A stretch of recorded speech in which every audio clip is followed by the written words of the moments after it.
तो फिल्म की शुरुआत में हमें फ्यूचर की दुनिया दिखाई जाती है, जहां पोल्यूशन की वजह से हवा में सांस लेना मुमकिन नहीं रहा। सांस लेने के लिए लोगों ने घरों में भी एयर फिल्टर्स लगाए हैं और घरों से बाहर जाते हुए लोग एडवांस मास्क का यूज करते हैं जो ऑक्सीजन फिल्टर कर देता है। यहीं पर एथीरा नामी एक कंपनी ने इस मसले के लिए एक मेडिसिन इंट्रोड्यूस भी करवाई है, जिसे एआई रेमेडी का नाम दिया गया। इस मेडिसिन को लेने से इंसान 6 घंटे तक फ्लूइड हवा में सांस ले सकता था, वो भी बिना मास्क के। लेकिन ये मेडिसिन इतनी महंगी थी कि अमीर लोग ही इसे यूज कर पाते थे। खैर, अब सीन कट होकर एक खुफिया लैब के अंदर हमें सोलोमन को दिखाया जाता है। वो अथीरा के खिलाफ वीडियो बना रहा था और कह रहा था कि अथीरा ने जो एआई रेमेडी बनाई है उसे सिर्फ अमीर लोगों तक महदूद कर दिया है और एक दिन आएगा जब सब उस मेडिसिन को लेने के लिए कुछ भी कर जाएंगे।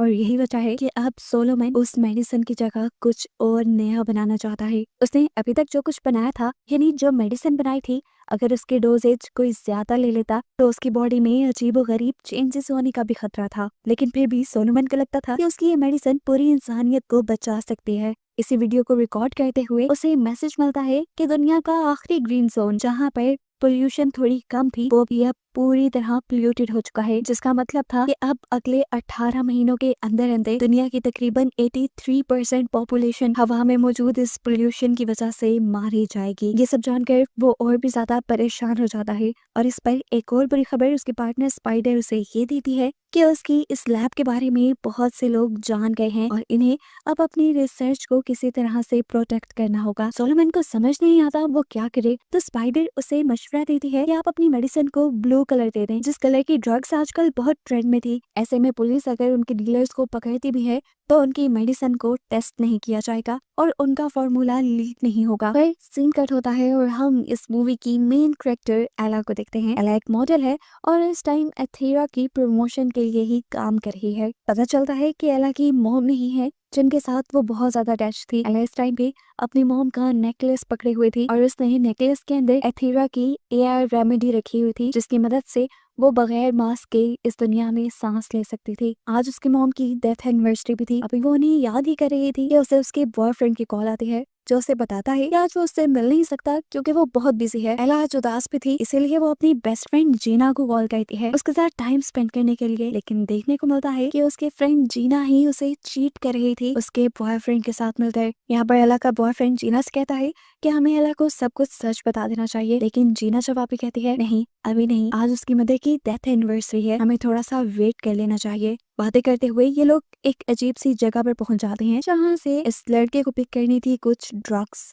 जबकि जीना उसका कार में वेट कर रही थी। तभी जीना को एला का कॉल आता है और वो बताती है कि उसका बॉयफ्रेंड उसे लेने नहीं आ रहा, इसी वजह से उसे ट्रेन पकड़नी पड़ेगी। यहाँ जीना उसे एक पार्टी में भी इनवाइट करती है, लेकिन एला का मूड कुछ अच्छा नहीं था, इसीलिए उसने इनकार कर दिया। अब सीन का टोकर हमें दिखाया जाता है एथीरा कंपनी के सीईओ एरिक को, जो एक इंटरव्यू दे रहा था अपनी इस जादुई बनाई हुई मेडिसिन का क्रेडिट लेने के लिए। सब कुछ अच्छा चल रहा था, लेकिन तब तक जब तक एंकर उससे ये सवाल नहीं करती कि आपकी ये एआई रेमेडी सिर्फ अमीर लोगों के लिए ही है, आप इसकी ग्लोबल डिमांड क्यों नहीं पूरी कर रहे। इस सवाल का तो एरिक के पास जवाब नहीं था, या था भी तो वो देना नहीं चाह रहा था, इसलिए वो जल्दी से ये इंटरव्यू खत्म करके यहाँ से चला जाता है। इधर दोबारा हम एला और जीना के बॉयफ्रेंड को देखते हैं जो ड्रग डीलर के घर पे था और इसी घर के अंदर तो सोलोमन और स्पाइडर की लैब भी थी। वो ड्रग चुराने के लिए डीलर के घर की तलाशी लेने लगता है, जहाँ उसे सोलोमन की लैब भी नजर आ गई। सोलोमन अपनी बनाई मेडिसिन लेकर रिलैक्स हो रहा था, जिसे देखकर उस लड़के को लगा कि ये कोई नई ड्रग है। सोलोमन जैसे ही उसे फ्रिज में रखकर जाता है तो ये लड़का उस ड्रग को चुरा लेता है।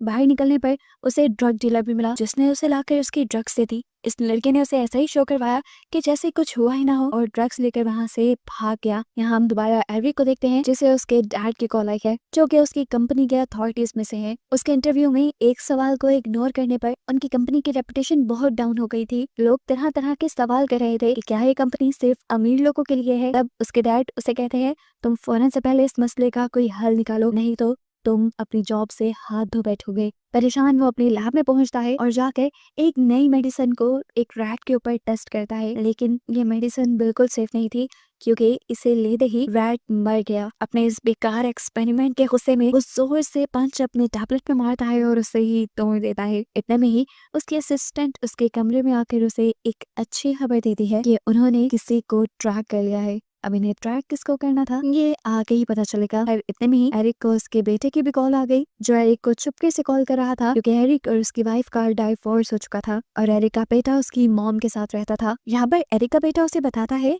डैड आज मैंने वो गरीबों की मदद भी की, उन्हें पैसे देकर। ये सुनकर एरिक को उसे अप्रिशिएट करना चाहिए था, लेकिन एरिक उल्टा उसके ऊपर गुस्सा हो गया और बोला गरीब लोगों से दूर रहा करो, ये पैरासाइट होते हैं, कोई औकात नहीं होती इनकी। खैर सीन कट होकर अब हम एला को देखते हैं, जो एक पुराना मैगजीन लेकर बैठी थी। मैगजीन के फ्रंट पे उसकी मॉडल मॉम की पिक्चर थी। मॉम की गोद में वो खुद ही थी। वो ये बात भी जानती थी कि वो इतनी मशहूर सिर्फ अपनी मॉम की वजह से है। उसको ये शोहरत सिर्फ इसीलिए मिली हुई है क्योंकि वो हूबहू अपनी मॉम जैसे दिखती है। अभी वो यही बात सोच रही थी कि एकदम से उसे उसके डैड की कॉल आ गई। वो इस टाइम किसी दूसरी कंट्री में थे और गरीब लोगों की मदद कर रहे थे। उनकी जिंदगियां बचाने के लिए उन्हें कुछ अहम चीजें प्रोवाइड कर रहे थे, जिस तरह मास्क और घरों के फिल्टर्स वगैरह। इस टाइम उसके डैड उसे कहते हैं, एला आज के दिन तो तुम्हें अकेला नहीं होना चाहिए। ये सुनकर एला उनकी कॉल काट देती है। कॉल बंद करने के बाद उसे खुद भी एहसास हुआ कि आज वो काफी अकेली थी, इसीलिए उसने पार्टी पर जाने का फैसला किया। पार्टी में जाने पर उसे जीना तो नहीं मिली, लेकिन खैर वो जैसे ही वॉशरूम में आई तो उसकी आंखें तंग रह गई क्योंकि वहाँ पर जीना के साथ उसका बॉयफ्रेंड छुपा हुआ था और वो दोनों वहाँ ड्रग्स ले रहे थे। यह एहसास होते ही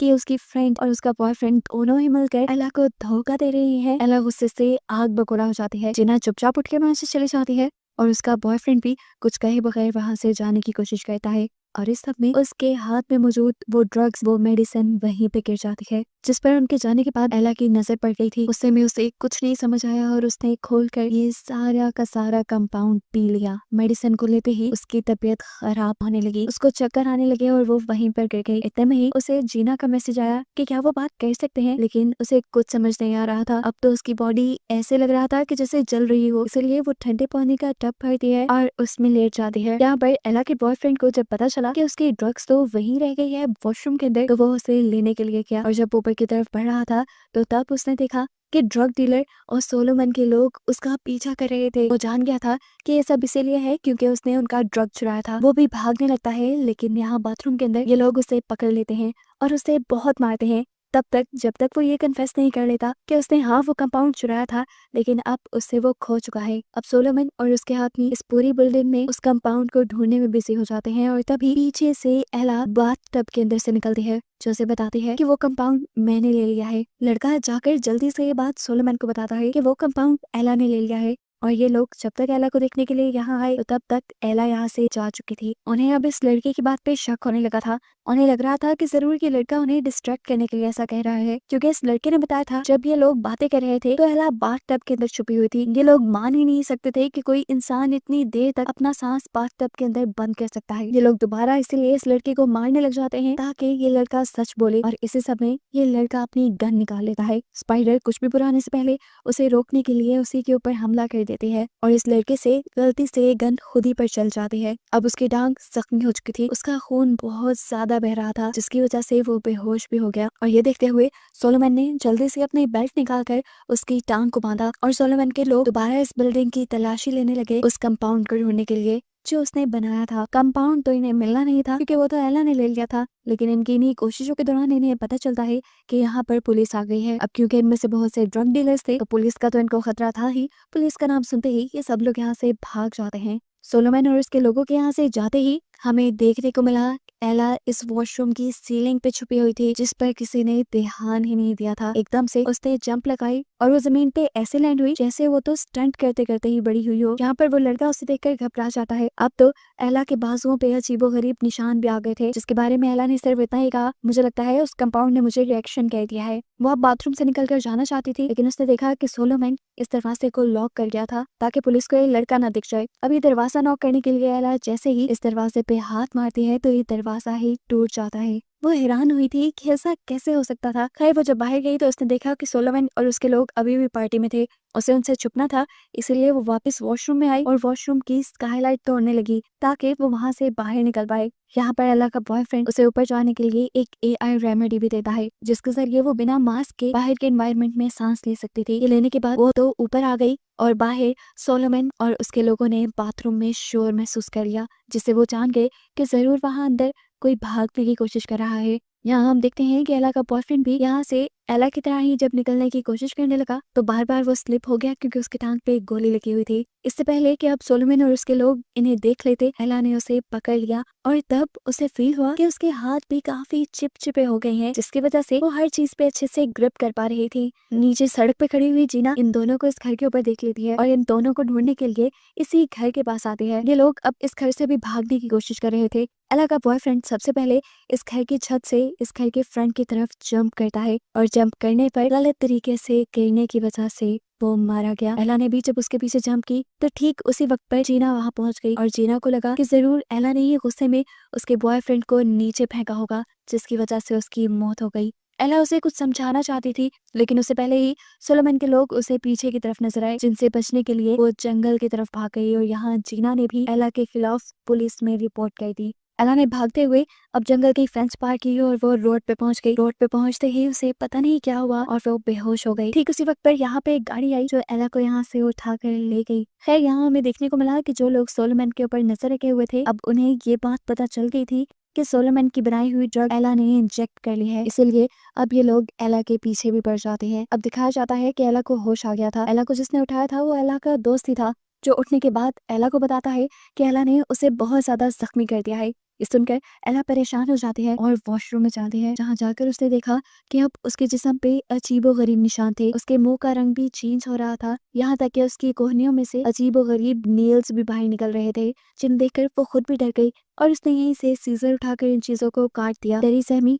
वो जल्दी से कपड़े पहनकर हॉस्पिटल पहुंची और उसने नर्स को अपना चेहरा दिखाया और बताया कि कल से एक ड्रग लेने के बाद उसके मुंह के कलर अजीबोगरीब तरीके से चेंज हो रहे हैं। उसे देखकर नर्स भी परेशान हो गई और नर्स को लगा कि उसकी हालत बहुत ज्यादा क्रिटिकल है और उसे क्वारंटीन कर देना चाहिए। उसकी बात को सुनकर एला बुरी तरह डर गई और वहां से भागने लगी, जबकि नर्स ने उसे पकड़ने के लिए सिक्योरिटी तक को बुला लिया था। हॉस्पिटल से बाहर तो वो भाग नहीं सकती थी, ये वो बात जान लेती है, इसलिए वो क्वारंटीन हुए एक पेशेंट के रूम में जाती है और वहां जाकर अपने स्टिकी हैंड की मदद से सीलिंग के ऊपर चढ़ जाती है। यहाँ लेटी हुई पेशेंट उसे इस तरह कहते देखकर हैरान रह गई। एला ने उसे कहा, प्लीज मेरे बारे में किसी को मत बताना। ये पेशेंट भी एला की बात मान लेती है और सिक्योरिटी के यहाँ आने पर उसके बारे में किसी को नहीं बताती, जिसके नाम में एला ने उसको सारी रेमेडी दे दी जो उसे एरिक की कंपनी से मिली थी। सीन कट होकर अब हमें एरिक को दिखाया जाता है जिसे एक एक मिनट की रिपोर्ट की जा रही थी और यहाँ पर फाइनली हमें रिवील हो जाता है कि सोलोमन पर नजर रखवाने वाला कोई और नहीं बल्कि एरिक ही था। और एरिक को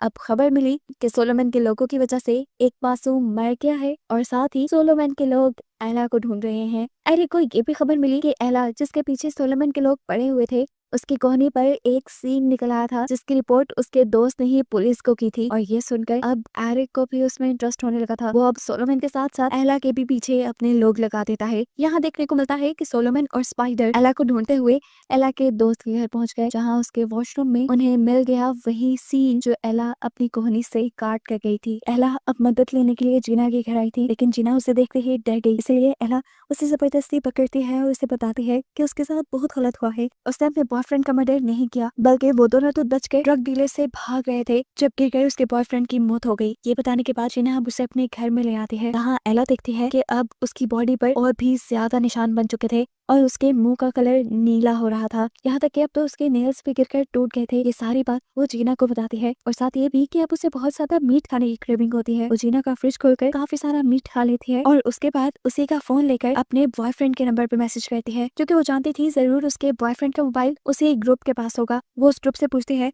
कि आखिर तुम लोग मुझसे चाहते क्या हो, तुम लोग मेरे पीछे क्यों पड़े हुए हो। सोलोमन उससे मिलने की रिक्वेस्ट करता है, जिसके लिए एला मान भी चुकी थी। यहाँ हम एरिक को देखते हैं जो अपने मॉम और डैड से बात कर रहा था। इनकी कंपनी के पास इतने ज्यादा फंड्स नहीं थे कि ये लोग पूरी दुनिया के लिए एआई रेमेडी बनाए। इनको बहुत सारे कॉम्पिटिटर्स का भी सामना करना था और तब उसे डैड उसे कहते हैं कि जल्द से जल्द एक नया फॉर्मूला तैयार करो जो सबको हम प्रोवाइड कर सके, नहीं तो तुम्हें निकाल दिया जाएगा। अब एला को उनसे मिलने के लिए जाना था। जीना उसे कार में बिठाकर सोलोमन की बताई जगह पर लेकर जाती है, जहाँ पर सोलोमन उससे बात करता है, लेकिन ये तो सिर्फ डिस्ट्रैक्शन थी। सोलोमन की बात करने के दौरान ही पीछे से स्पाइडर ने आकर एला को किडनैप कर लिया, जो देखकर जीना शॉक रह गई और समझ गई कि जरूर यहीं पर कुछ गड़बड़ है। वो अब एली के फोन को ट्रैकिंग पे लगा देती है जो अभी तक सोलोमन के पास था, यदि वो सोलोमन को ट्रैक करते हुए पुलिस को कॉल कर चुकी थी। यहाँ हमें देखने को मिला कि इन्होंने एला को बांध के रखा हुआ था। एला को जब होश आया तो वो अपने हाथों में निकले हुए नए नाखूनों की मदद से अपने आप को छुड़वा लेती है और फौरन वहाँ काउंटर पे पड़ा हुआ बहुत सारा गोश्त खा लेती है, वो भी बिना पकाए। कमरे में शोर सुनते हुए सोलोमन और स्पाइडर दोनों यहाँ आते हैं। वो यहाँ एला से बात करना चाहते थे, लेकिन एला को उनके ऊपर ट्रस्ट नहीं था। वो इन दोनों के ऊपर अपना एसिड स्प्रिट करती है और यहाँ से भागने की कोशिश करती है, लेकिन तभी सोलोमन उसे पकड़ लेता है। इससे पहले कि वो एला से कुछ बात कर पाते, उन्हें बाहर पुलिस के आने का भी पता चल गया। ये सुनते हुए सोलोमन ने अपना बनाया हुआ आखिरी कंपाउंड स्पाइडर को दिया और उसे यहाँ से भगा दिया। इससे पहले कि वो भी एला को लेकर यहाँ से भाग जाता, पुलिस एला को आकर अरेस्ट कर लेती है, क्योंकि उसके ऊपर उसके बॉयफ्रेंड के मर्डर का और उसके दोस्त के ऊपर हमला करने का इल्जाम था। यहाँ पर पुलिस ने सोलोमैन को भी पकड़ लिया, क्योंकि पुलिस को लग रहा था कि वो एला का लीडर है और वही एला से ये सब करवा रहा है। अब इन दोनों को ले आया जाता है पुलिस स्टेशन। यहाँ कैद में एला ने नोटिस किया कि उसके कान में भी बहुत दर्द हो रहा था। उसने जब कान पे हाथ रखा तो उसका कान ही उसके हाथ में आ गया। ये देखकर वो पूरी तरह डर गई, जबकि हमें दिखाया गया कि उसके कान की जगह एक अजीब सी चीज उसके कान की तरफ निकल आई थी। अब इन चीजों को सबसे छुपाने के लिए एला हुडी पहन लेती है, जबकि यहाँ उसके साथ वाले प्रिजन में खड़ा हुआ सोलोमन उसे बताता है कि तुमने मुझे गलत समझा, मैं एक साइंटिस्ट हूँ।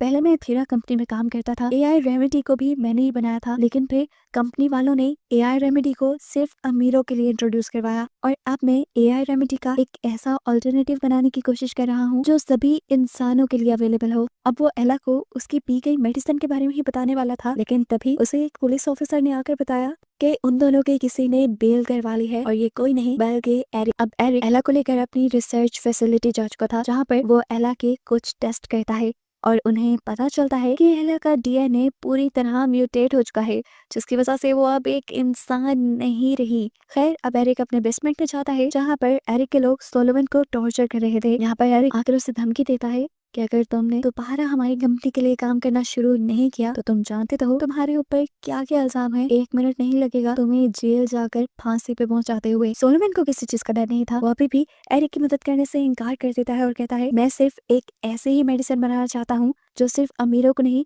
बल्कि हर इंसान को मिले। जो बात सुनते ही एरिक को गुस्सा आ गया। एरिक को लगता था कि गरीब लोग किसी काम के नहीं होते, उन्होंने ही इस एनवायरनमेंट को नुकसान पहुंचाया है और अब उन्हें यहाँ पे सरवाइव करने का भी कोई हक नहीं। ये सब कहकर एरिक वापिस ऊपर चला गया, जहाँ अभी अभी एला को होश आया था। इस मर्तबा होश आने पर एला ने देखा कि उसका मुंह भी काफी हद तक म्यूटेट हो चुका है, काफी चेंज हो गया है उसका मुंह। यहाँ एरिक आकर उसे बताता है कि तुम्हारी बॉडी में बहुत सारे चेंजेस हुए हैं। पहले तो तुम अब इंसान नहीं रही, तुम्हारे अंदर जो नई पावर्स आई हैं वो किसी भी दूसरे इंसान के लिए ब्लेसिंग है। तुम प्ल्यूटेड हवा में सांस ले सकते हो और तुम्हारी बॉडी के अंदर एक ऐसा एंजाइम बन रहा है जो और एआई रेमेडी बनाने के लिए काम आ सकता है। वो यहाँ एला से कहता है, तुम अपने डैड को कॉल करो, हमें तुम्हारे छोटे मोटे टेस्ट करने होंगे और सैंपल्स लेने होंगे, जिसकी मदद से हम बाकी इंसानों के लिए एआई रेमेडी बना सकें और इसमें तुम्हारे फादर की जरूरत होगी। लेकिन एला अपने फादर का पता देने से मान जाती है, जिस पर एरिक को गुस्सा आ जाता है, क्योंकि या तो एला के ब्लड से और या सोलोमन की मदद से ही वो और ज्यादा एआई रेमेडी बना सकता था। लेकिन सोलोमन भी उसकी मदद करने को तैयार नहीं था, क्योंकि अब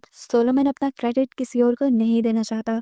पहले भी एआई रेमेडी सोलोमन ने ही बनाई थी, जिसका क्रेडिट एरिक ने लेकर एरिक ने उसे सिर्फ अमीर लोगों के लिए इंट्रोड्यूस करवाया। फिर यहाँ पर अब एरिक एक नई स्ट्रेटेजी एला के साथ खेलता है। वो एला को कहता है, अच्छा ठीक है, तुम हमें परमिशन दो कि हम तुम्हारे ऊपर कुछ एक्सपेरिमेंट कर सकें। इसके बदले मैं वादा करता हूँ कि मैं तुम्हें पहले की तरह एक नॉर्मल इंसान बना दूंगा। एला उसके इस ऑफर को मान जाती है और ये लोग कॉन्ट्रैक्ट भी साइन कर लेते हैं, जिसके बाद एला को दोबारा बेहोश कर दिया जाता है। अगली मर्तबा एला को जब होश तो उसके अंदर एक नई पावर आ चुकी थी। उसके जो नए कान थे वो अब 4 कमरे दूर बैठे हुए इंसानों की भी आवाजें सुन पा रहे थे और ऐसे ही उसने एरिक और एरिक के डैड की बातें सुन ली। एरिक अपने डैड को बता रहा था कि एला की बॉडी में एक ऐसा एंजाइम पैदा हो रहा है जिससे वो लोग और भी ज्यादा एआई रेमेडी बना सकते, और अब एरिक एक प्रोसीजर से एला की बॉडी से वो एंजाइम ही निकालना चाहता था, जो प्रोसीजर इतना खतरनाक था कि इसमें एला की जान भी जा सकती थी। सुनकर एला गुस्से में आ जाती है और जोर जोर से उस कांच को पीटने लगती है, जहाँ से दूसरी तरफ उसे एरिक नजर आ रहा था। उसको इस तरह पागल हुए देखकर एरिक दोबारा कमरे में एक ऐसी गैस छोड़ता है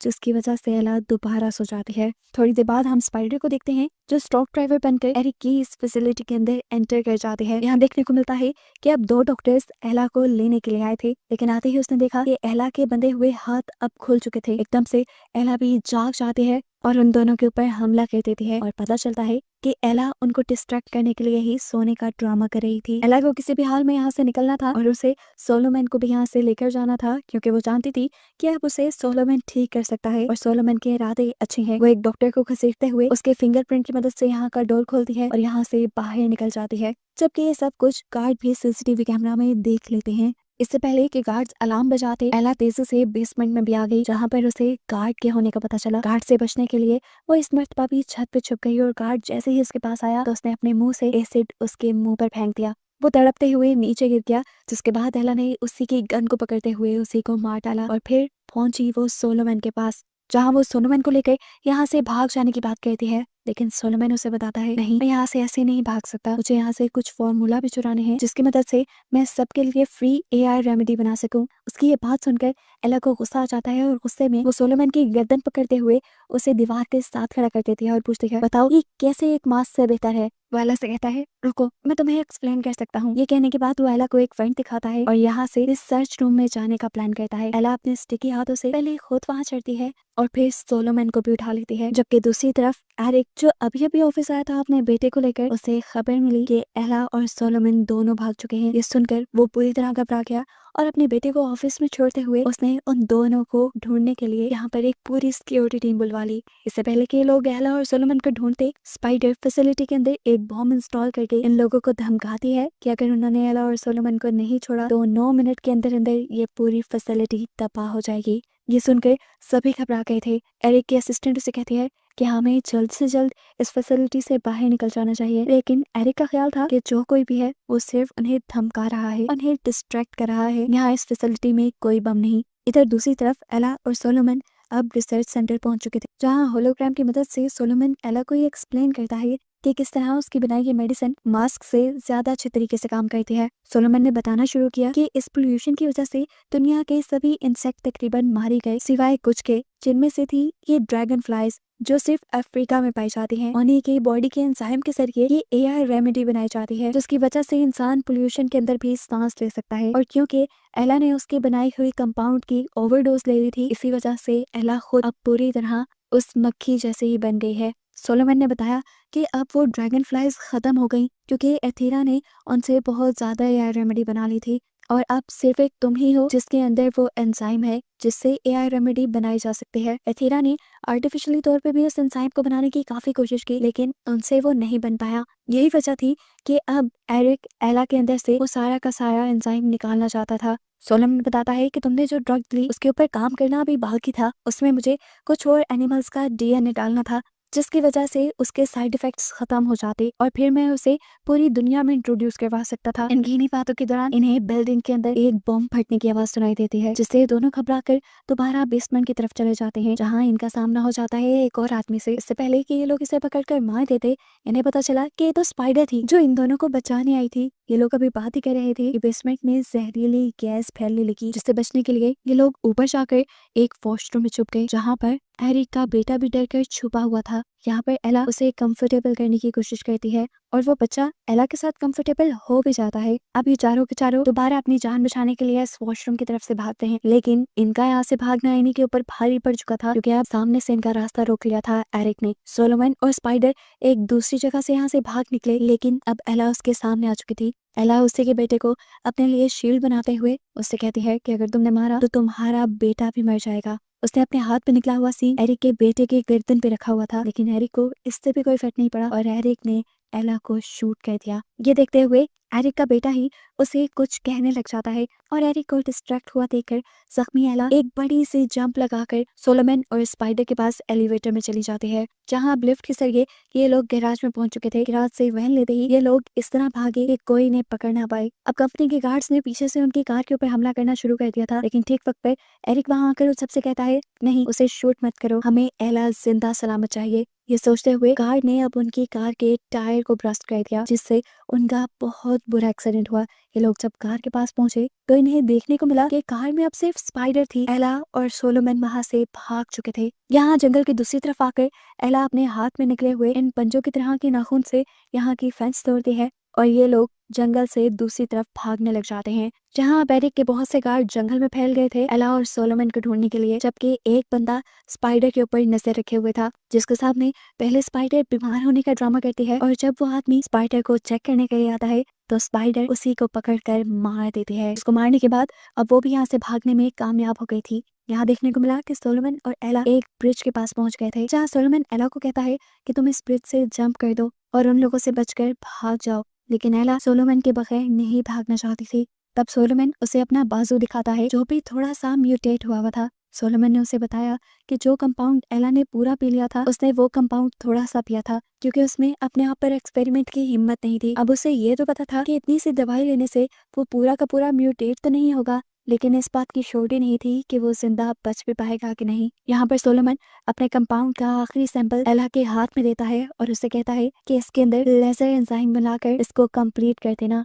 और फिर पूरी दुनिया को ये देना। एला भी यहाँ से जंप करने से पहले सोलोमन को अपना लॉकेट देती है और जंप कर देती है। उसके जंप करते ही यहाँ पर एरिक के गार्ड्स आ गए थे जो सोलोमन को यहाँ से पकड़ कर ले जाते हैं, जिसके बाद हमें देखने को मिलता है कि स्पाइडर पूरे शहर के टीवी चैनल्स और कंप्यूटर को हैक करके सबको एक मैसेज देती है कि लोग अब नहीं मरेंगे, लोगों के पास जिंदा रहने की एक उम्मीद है। उन्होंने एक मेडिसिन बनाई है जो दुनिया के हर इंसान को मिलेगी, लेकिन बस उनको थोड़ा सा इंतजार करना होगा। जबकि अब दूसरी तरफ मूवी के पोस्ट क्रेडिट सीन में हम दोबारा एला को देखते हैं। इस मर्तबा होश आने पर एला की बॉडी पर विंग्स भी आ चुके थे, बिल्कुल एक ड्रैगन फ्लाई की तरह। उसके पास इस टाइम एक मिशन था इस दुनिया को बचाने का। उसे अपने कंपाउंड में क्लोजर एंजाइम मिलाना था, जिसकी तलाश में वो निकल जाती है और यहाँ मालूम होता है कि वो एंजाइम किसी और की बॉडी में नहीं बल्कि एरिक की असिस्टेंट एंजेलिना की बॉडी में ही बन रहा था। और ये बता के कहानी इस सवाल के साथ खत्म हो जाती है कि क्या एला अपना मिशन पूरा करके इस दुनिया को बचा भी पाएगी या नहीं।